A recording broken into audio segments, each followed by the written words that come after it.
నమస్కారం గురుగారు. నమస్కారం అమ్మా. గురుగారు, ఇప్పుడు సుందరకాండ పారాయణం అనేది ఆడవాళ్ళు చేయొచ్చా?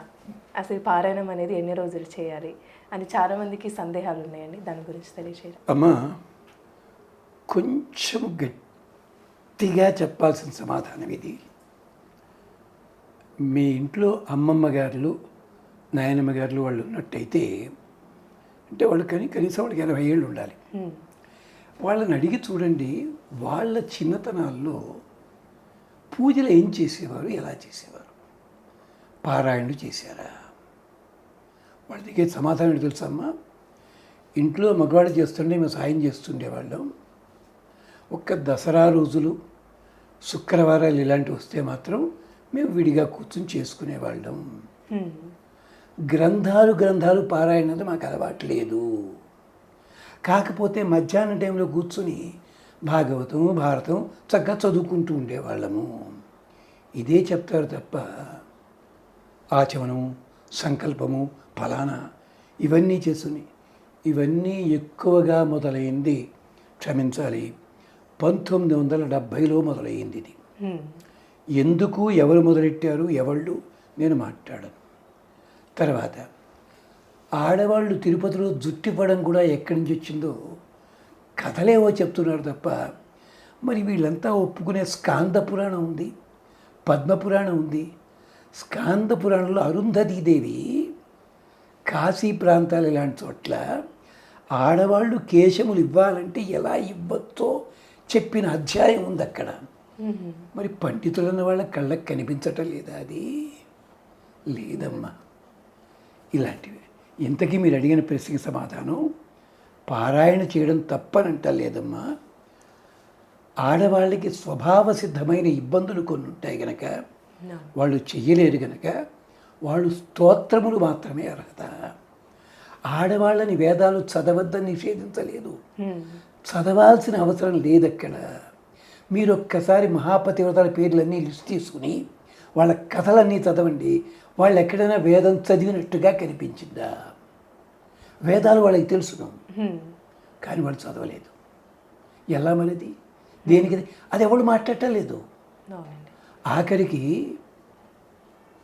విగత భర్తృకలు కొన్ని రకాల లక్షణాలు ఉండకూడదని చెప్తే, ఒక 20 ఏళ్ల నుంచి వాళ్ళు ఈ ఆచారాలు పాటించక్కర్లేదు అని చెప్తున్న పీఠాధిపతులు కూడా వచ్చేసారు. ఇప్పుడు ఎంత గొడవ ఉందమ్మా.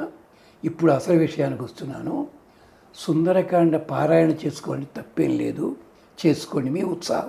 పారాయణ అంటే దానికి వేరే పద్ధతి ఉంటుంది, మీరు చదువుకోండి, పారాయణ చేసుకోండి. అది మీకు పద్మస్కాంద పురాణంలో లేదా సర్వాసిద్ధికి రామాయణం పుస్తకంలో కూడా వేస్తారు వాళ్ళు. 7 రోజులు, 49 రోజులు ఫలానా ఇలాగా. అలాగే దానికోసం లిస్టు కూడా ఇచ్చారు. సప్తసర్గి పారాయణం అని ఒకటి ఉంది. 7 సర్గలు చదవాలి. మొదలెట్టడం బాగానే మొదలెడతారు.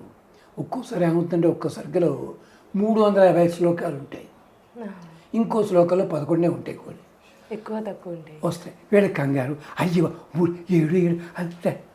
మరి ఇక నువ్వు అలా నేను చదువుతావమ్మా. ఓపికంటే సప్తసర్గ ఏకాసర్గ వద్దందో ఆ వృత్తులతో చదవండి.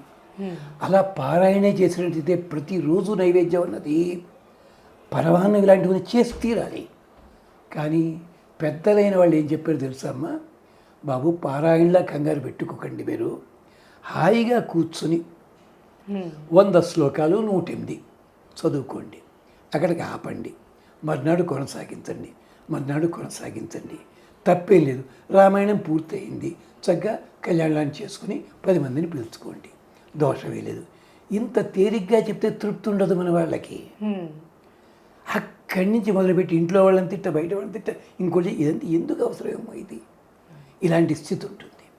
అంచేత పారాయణ చేయడం తప్పనంట లేదమ్మా. పారాయణ మగవాళ్ళు చేసినా కూడా వాళ్ళకి నియమాలు ఉన్నాయి. తర్వాత ప్రాణ ప్రతిష్ఠ, కుంభము, ఇవన్నీ చెప్పలేదమ్మా. ఇవన్నీ కూడా ఆగమ శాస్త్రం, దానికి ఉంటుంది.